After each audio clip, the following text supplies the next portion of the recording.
afternoon, everyone. This is Jared Rand, and welcome to the Global Guided Meditation Call for Tuesday, March 11, 2025, after 3:15 p.m.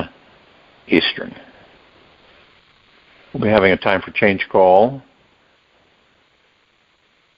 Wednesday, tomorrow night, after 9:15 p.m. Eastern, March 12th. What would happen, just for giggles, as we are in a comfortable place with no outside distraction, and we're as still as can be, still as a statue if possible, relaxed into our bodies, focused on our breath rising and falling.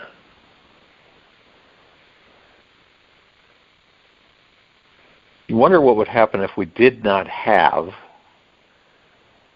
the media, the television, all of that stuff. Didn't have computers, didn't have tablets, didn't have texting, didn't have the phones. And then one would say, wow, that people go nuts. Isn't it interesting? If you reflect back, you go back about 50 years, right? And you see that we didn't have any of that. We had phones that attached to a wall with a cord. We couldn't take it with us. We didn't have voicemail or ID, caller IDs and all that stuff. Didn't have any of it, because remember when you would pick up the phone, you had no idea who it was. Not even unless it was someone you knew and said, I'll call you at this time. And we didn't have any of that. But look how we did. Isn't it interesting when we get in the habit of things, we do, and we say, after a while, you couldn't live without it. We become very dependent on things, the technology.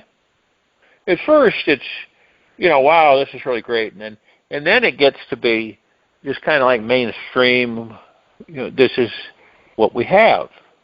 Now, if you took that moment in time and you compared it with this moment in time, you would see a big difference. As you watch and not judge, and you see how things become less. You know what I mean? Less respect for oneself and others. Less love for oneself and others. Less caring for oneself and others. It goes on and on and on. But you can see it.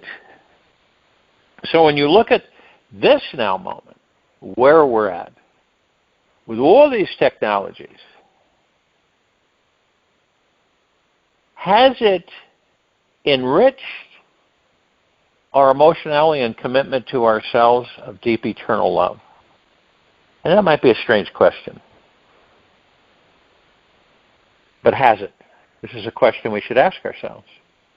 Has it trained you to the point where you are totally dependent on it? Because if you don't have it, you feel uneasy. This is how you can tell. If you don't have it, you feel uneasy. You feel a little stressed. It's almost as if you've got to have it and then you feel okay. You remember that when you would leave the house a long time ago, you didn't have anything. No one could contact you. But it was okay. We didn't even think about that. It was privacy. See? It wasn't stressful. And we did okay. And then it's like, I forgot my cell phone at home. We got to turn around and go get it. Okay? It's almost like a blankie for us that some of these technologies give us false security. Well, on one hand, you say, well, it's good because in case of emergency, anybody can get in touch with me. And that's our rationale. But what did we do when we didn't have it? Did we think about that? No. You see, the point is that it's easy to condition the civilization. It's very easy to condition the civilization because of the fact that if you have something that represents itself to make things easier, to take the burden off you, whatever it may be, and it may do that, but there's always the other side of it, where there's people that will say, and they do this, that they leave their cell phones and everything away. Put them all away. And they go somewhere to decompress. And it's usually nature. That's a real tough challenge for many because they're so addicted to their technologies. Now, when something in life enters your life, and you view it from the standpoint of saying, oh, this is a good vehicle or tool, but that's all it is to me. It isn't anything else. If I have it, it's great. If I don't, that's great too. Because there is, amongst the transition of this massive spiritual evolution for this species, this civilization on this planet at this time, there's a lot of distractions, is my point. There's a lot of technical distractions. There's a lot of things that will be, in time, flooding in that are distracting. And we find ourselves focusing on certain things that haven't even materialized. It's kind of like betting on the come. It's not there yet, but you're betting on it, that it will be. It's the same with everything. It's like most people will say, well, that they don't have any money, but instead of focusing on not having any money, focusing on the solution to eliminating not having any money.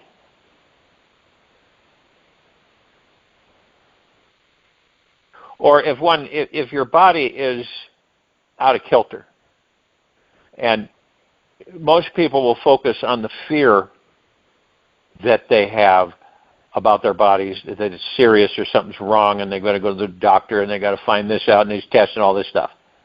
Okay? And then on the other hand, they say, well, I'm not going to go there because it's the third highest cause of death in our country, visits to the hospital. So, it kind of puts us into a kind of a vacuum container. If we choose to place ourselves into a vacuum container, it could be pretty distraught. You can become very distraught, distressed, because we allow all of this to run us, to direct us, basically to guide us around this entire life. And we do know that the ego mind, even though it's an illusion, is paramount in that direction. That directs us, guides us, why we get upset, why we get irritated, why we become combative, why. And when you look at everything, it's simple. It really isn't difficult or complicated on this planet at this time and this now, on how crazy and childlike things are on this planet. It's more like it really is if you witness, or maybe as a kid you did, when you got with other kids and you were all playing, and one of the kids gets upset because of something stupid, and then they run home because they didn't get what they wanted in the group of the children. It got irritated, upset. And that's what happens if you follow that as children and you look at it today. Has it changed? Well, yeah, you see a bunch of adult males and adult females in leadership roles, but has that changed the playground effect, where you take your toys and you go home to mom or to mother? It's difficult a lot of times for us to view things from afar so we can take in the whole picture. I mean, if you put your face up to a movie screen, you couldn't see the whole picture. You'd just see a blob there because you wouldn't be able to see the whole picture or even tell what's going on. And maybe if you have the audio, you might be able to decipher it. So looking at things from a distance so you can take in the whole picture and without a judgment, but a learning process is what we're all doing. And say, yes, it does remind me of child's play on this planet. It really does. When the civilization has a very difficult time getting along, a very difficult time getting along. What does getting along mean? Unity and not being displaced.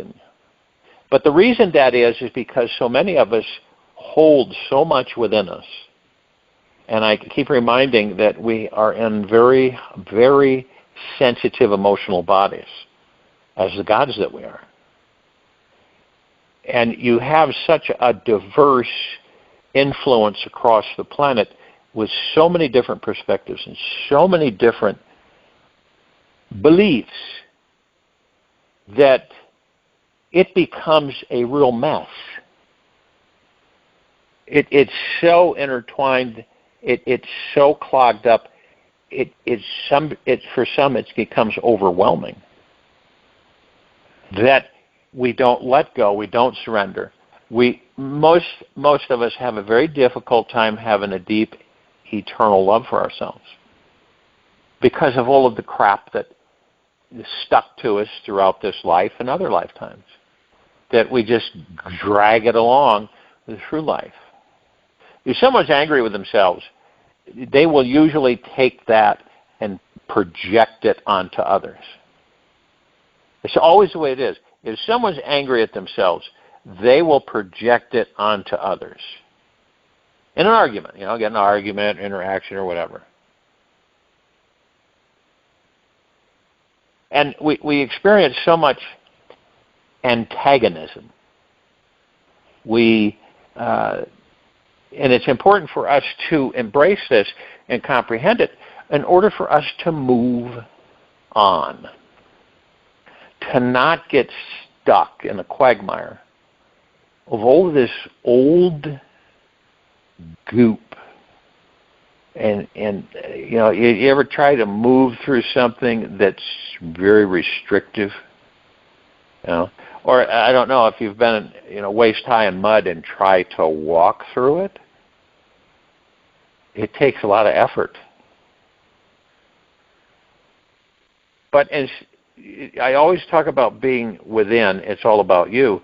And it truly is, because the reason it's all about you is that once you get your house in order with yourself, then the influence you have on others is spectacular. You draw the people that you'd like to have in your life.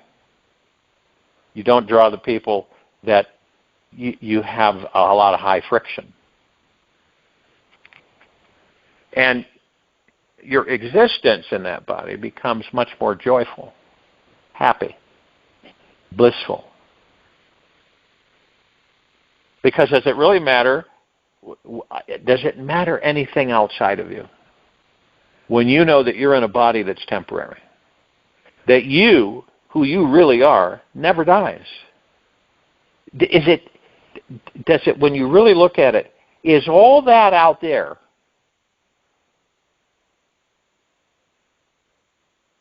really that important? Is it really that important? Because a lot of the times we don't know what to do with ourselves, so we find things to do with ourselves. You ever notice that? We have a very difficult time relaxing in the body doing nothing, because then we feel guilty because we think and believe that we've been taught that we're doing nothing. And that's all programming. That'd be like saying that you go into meditation, you're doing nothing. You're not putting forth any effort. You're not accomplishing anything. You're not doing anything. You're not acting upon anything. You're being useless. And that is the dictation and the directive of educating the civilization of planet Earth. We have this. We don't look at ourselves as a leader for ourselves. We look to others. We look for others to lead us. Hasn't that been the way? And I don't mean, when you lead yourself, you're leading yourself through the God that you are. And you look at the present moment as all that there is. Because if you ask yourself a question, and the question is, what do I have, really, in this life? Oh, you might say, well, I have a house, I have a car, I have this, I have that. But that's all temporary. It's like you're leasing it. But do you have contentment? Do you have peace? Joy, bliss. And I don't mean intermittent. I mean all the time.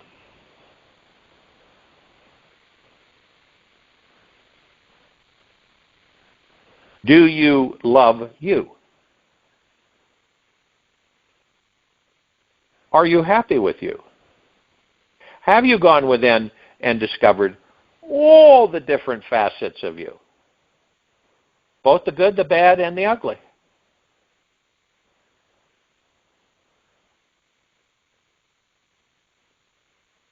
This is what we would call coming home. What does coming home mean? It means that you finally discovered that you are a God in that body of pure consciousness. That's home.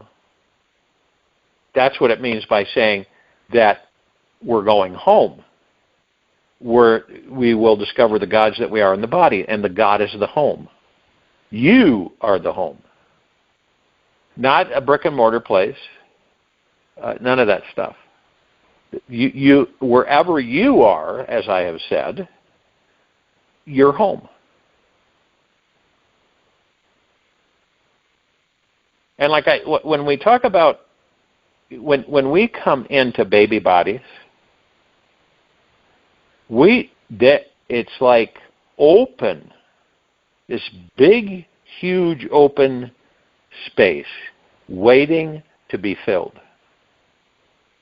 Now, because we've had successive generations with similar beliefs, and then those beliefs are passed down to the next generation, and to the next, and to the next, and so on. But because that information is twisted, it's not true. In a civilization, it creates a false life. You're living things that are not true. You're believing in things that are not true.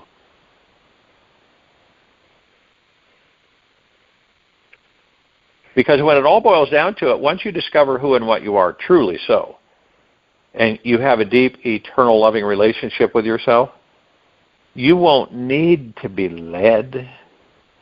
You will lead yourself. See, where did that, you wonder, where did we get the habit of believing we needed to be led? Where did we get that? Is it inherent? Did we inherit it?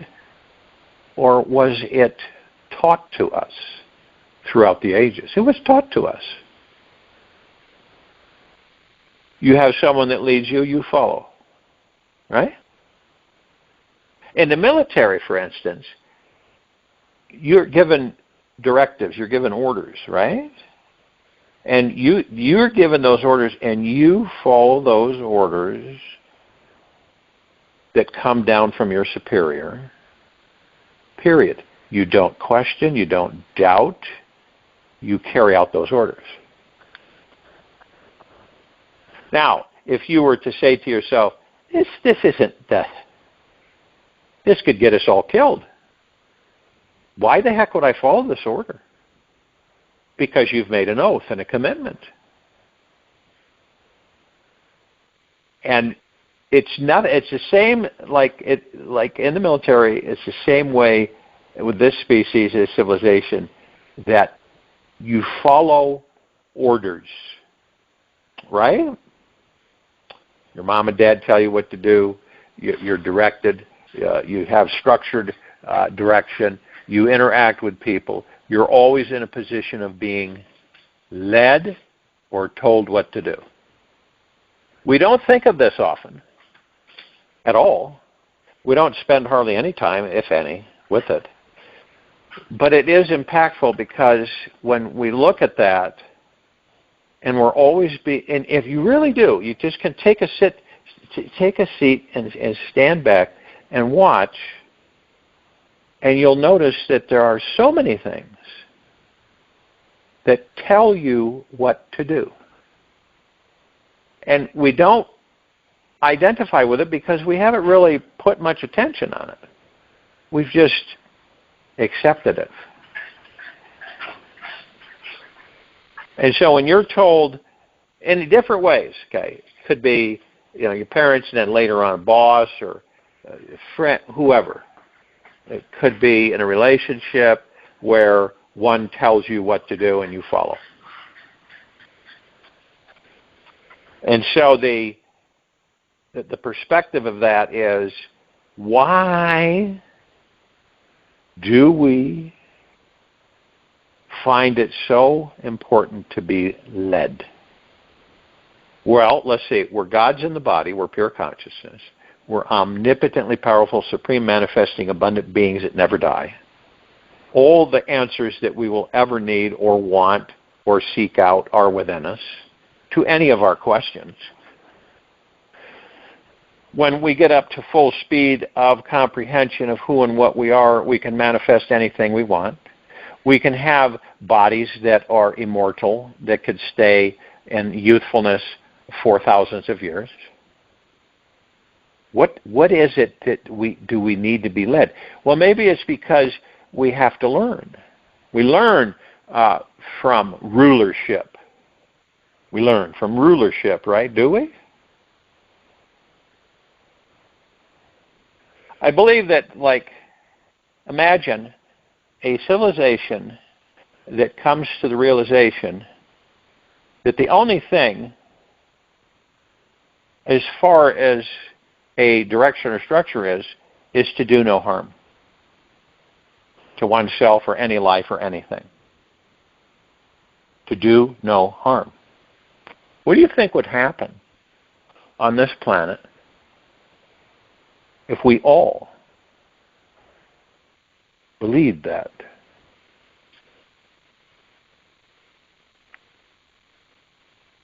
That we didn't not practice it because we were motivated to practice it, because the euphoric feeling that we would all partake in would be a natural state of being. Okay? It would be a natural state of being. Well, does that mean that where we're at right now, in this very now moment, isn't a natural state of being? Bingo. Spot on. Where we're at as a species and civilization is not our natural state of being. Aggression is not our natural state of being. Hatred is not our natural state of being. Murder, death, kill is not our natural state of being. Greed is not our natural state of being. You can see, you can follow this, and you begin to comprehend why things are so skewed in so many areas. Because we are not existing in our natural state of being. This is why we're so befuddled. This is why we get so unhealed, so to speak. But we don't pay attention to much of it because we're in the cycle. And the cycle is basically leading us through the ego mind. We really don't question it. We don't challenge it. We just go with it. And yeah, the life is, it's okay, right? It's okay. We live the life and we leave the body. But the interesting thing is that it is way beyond any of us can imagine were it to be in our natural state of being. Judgment isn't our natural state of being. Judging oneself and others and other things. Manipulation, dishonesty is not our natural state of being. You see, when you really begin to embrace and comprehend this, you begin to see why so many things are out of kilter. Why so many people feel out of kilter. They just don't feel at ease. And then they start to say to themselves, maybe it's because it isn't my natural state of being, not as an excuse, but as a reckoning. You start identifying why it is in these highly emotional vessels that we're in, so many things are so skewed. Now, I'm not saying that, oh my goodness, the sky is falling type thing. What I am sharing is that these are things that we will eventually come full circle with. Not in a harsh, heavy, hard disrespect for ourselves, but a loving embrace. To say, wow, we've been out of our natural state of being for so long that we don't know what it is anymore. Isn't that wild? Happens. We don't know what it is anymore. What the heck is a natural state of being? Love, peace, joy, bliss, tranquility, benevolence. These are our natural state of being. Not temporary. See, in the material physical world, where we're absolutely entranced and entrenched with the ego mind, we do experience moments of bliss, excitement, joy, happiness, but they're fleeting. You ever notice? They're fleeting. They don't stay. But our natural state of being within these bodies, the gods that we are, it's always. See, it's kind of like we get a taste of it in the material physical world, and then we want to replicate it. We want it to come back again. So we seek different avenues to bring that in with us. You know what I mean? Is to have it all the time. So we're always looking for it all the time. We're looking for things to do that for us. We're looking for happiness. We're looking for peace. We're looking for joy. And it's all out there. See, we're looking at things that we can do in the material physical world that will bring joy, happiness, and peace. And we do find it, but it's very short-lived. And then what do? Because the ego mind is never satisfied, we're out there constantly seeking and searching.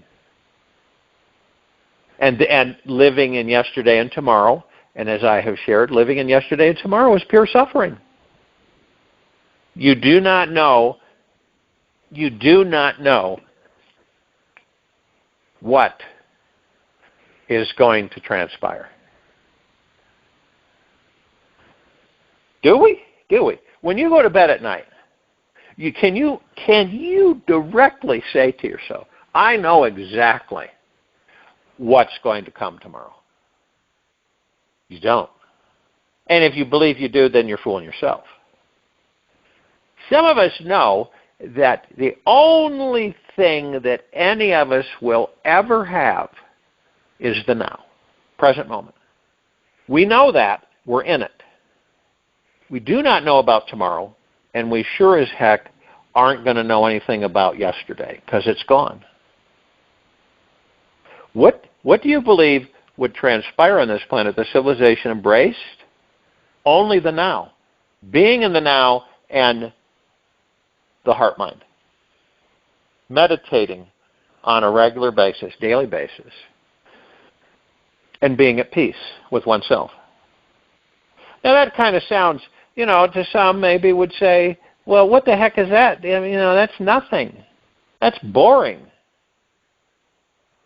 Well, you would still have adventures. You would still experience a plethora of things, but you wouldn't suffer. You see what I mean? It's the suffering is gone. Is suffering our natural state of being? No. Is pain, sorrow, and anguish our natural state of being? No. We choose to experience it so that we know we have a comparison. We know what hate is, we know what love is. Huh? We know what faith is, we know what trust is, we know what lies, untruths. We know because we've experienced them. It's the only reason we experience them, so that we can look at this and look at that. Both sides, the yin and the yang. Now, if we only knew one side, right, that would really be not fun. We only knew one side, and we were scared to death to look at the other side, so we never looked at the other side, and we only stayed on that one side.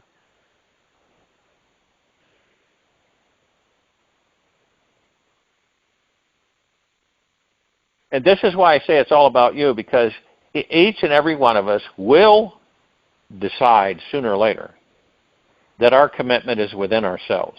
That's it. It isn't out there, period.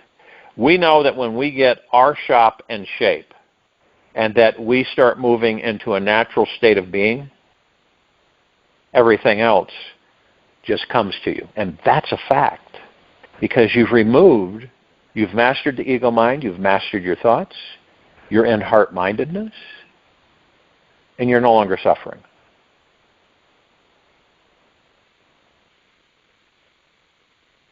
I join you in a meditation. I'll return to close down.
means that we are fully present to this eternal celebration of life in each moment. There is no judgment about good, bad, right, wrong. You are simply in a state of awe and gratitude for what is. This is a completely effortless task. Yet even effortless is too much of a word to truly discover it. Go about your day even more freely, lightly, and effortlessly than you ever have in your entire life. Make celebration of existence the number one commitment throughout your day. And who you think you are is just a concept.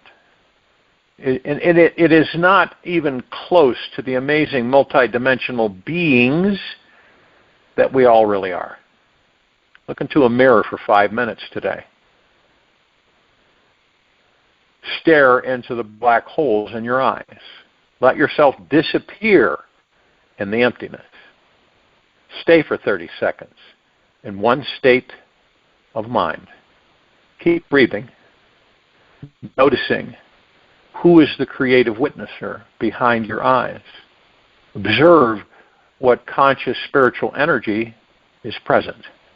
Lose yourself in the experience. Let yourself dissolve into the experiencer who is having the experience. Take this with you for the rest of the day into the evening and night and the following morning. We'll return here Wednesday, March 12th, after 3:15 p.m. Eastern to continue our Global Guided Meditation Call, and after 9:15 p.m. Eastern to continue our Time for Change Call. Be gentle, kind, generous, and humble with yourself at all times. Be in the highest of the highest high, deepest of the deepest deepest, and purest of the purest purest. Eternal gratitude at all times, no matter what's going on outside you or inside of you. Open your heart and allow the magic to flow in.